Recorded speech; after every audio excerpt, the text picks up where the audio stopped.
हर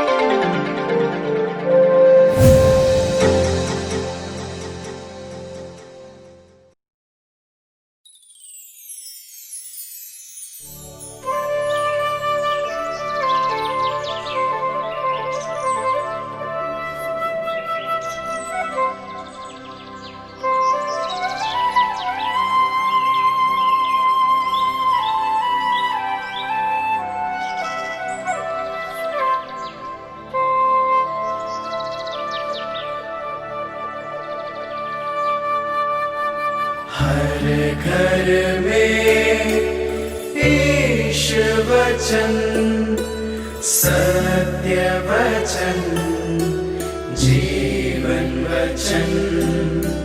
हर घर में ईश वचन, हर घर में ईश वचन।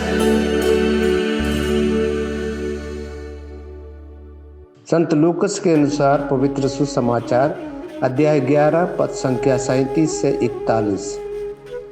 ईसा के उपदेश के बाद किसी फारिसी ने उनसे यह निवेदन किया कि आप मेरे यहाँ भोजन करें, और वह उसके यहाँ जाकर भोजन करने बैठे।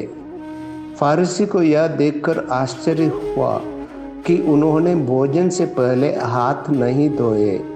प्रभु ने उनसे कहा, तुम फारिसी लोग प्याले और थाली को ऊपर से तो मांजते हो, परंतु तुम भीतर लालच और दुष्टता से भरे हुए हो। मूर्खों, जिसने बाहर बनाया क्या उसी ने अंदर नहीं बनाया? जो अंदर है उसमें से दान करो, और देखो सब कुछ तुम्हारे लिए शुद्ध हो जाएगा। यह प्रभु का पवित्र सुसमाचार है। क्रिस्त प्रभु की जय। आज के सुसमाचार में प्यारे भाई और बहनों, यीशु और उनके समय के फरीसियों के बीच तनावपूर्ण संबंधों का सिलसिला जारी है। लेकिन तनाव के बावजूद यीशु और फरीसियों के बीच एक निश्चित परिचित था।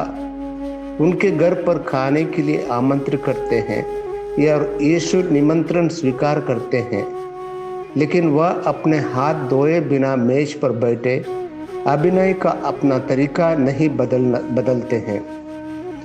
ना तो फारिसी यीशु के सामने अपना रवैया बदलता है, क्योंकि वह इस तथ्य को आश्चर्य व्यक्त करता है कि यीशु ने अपने हाथ नहीं धोए थे। उस समय खाने से पहले हाथ धोने के लिए एक धार्मिक दायित्व था। पवित्रता के नाम पर लोगों पर लगाया भगवान के कानून को द्वारा आदेश दिया। फारिसी इस बात से हैरान थे कि यीशु इस धार्मिक आदर्श का पालन नहीं करते हैं, लेकिन उनके कुल अंतर के बावजूद फारिसी और यीशु के पास कुछ आम है। उनके लिए जीवन गंभीर है। फारिसियों के काम करने का तरीका निम्नलिखित में था।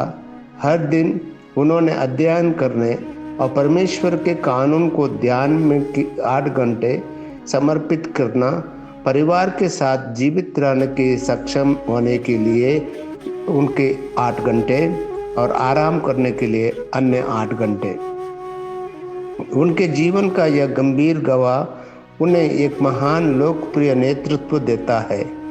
शायद इस वजह से बहुत विविध होने के तत्व के बावजूद यीशु और फरीसियों के दोनों की बातचीत की संभावना खोए बिना एक दूसरे को समझा और आलोचना की। यीशु की प्रतिक्रिया क्या है?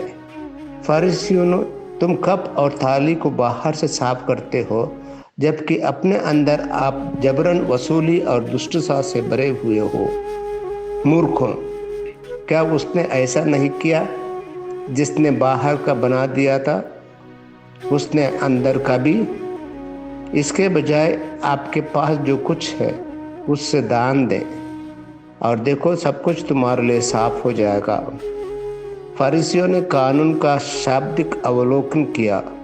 उन्होंने केवल कानून के पत्र को देखा और इस वजह से वे कानून की भावना को समझने पर असमर्थ थे, जिसका उद्देश्य है कि कानून का पालन व्यक्तियों के जीवन में प्राप्त करना चाहता था।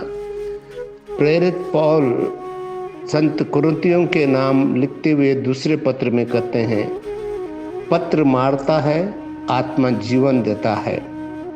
पहाड़ पर प्रवचन में यीशु उन लोगों की आलोचना करते हैं जो कानून के पत्र का पालन करते हैं, जो आत्मा का उल्लंघन करते हैं। परमेश्वर हमसे जो पूछता है उसके प्रति वफादार रहने के लिए वह कानून के पत्र का पालन करने के लिए पर्याप्त नहीं है। यह एक ही बात के रूप में बाहर पर कप साफ करने के लिए और अंदर सभी गंदे, डकैती और अन्याय इतने पर होगा। यह मारने के लिए पर्याप्त नहीं है, लूटने के लिए नहीं, व्यभिचार करने के लिए नहीं, कसम खाने के लिए नहीं। केवल पत्र से परे पूरी तरह से भगवान के कानून का पालन करने के लिए जड़ों को जाता है और व्यक्ति के भीतर से डकैती और अन्याय की इच्छाओं को सींचता है, जो हत्या, डकैती, व्यभिचार का कारण बन सकता है। यह प्यार के अभ्यास में है कि कानून की परिपूर्णता प्राप्त है।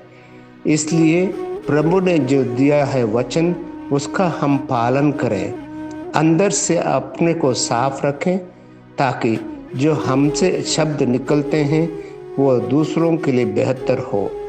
यही हमारी प्रार्थना है। आमीन।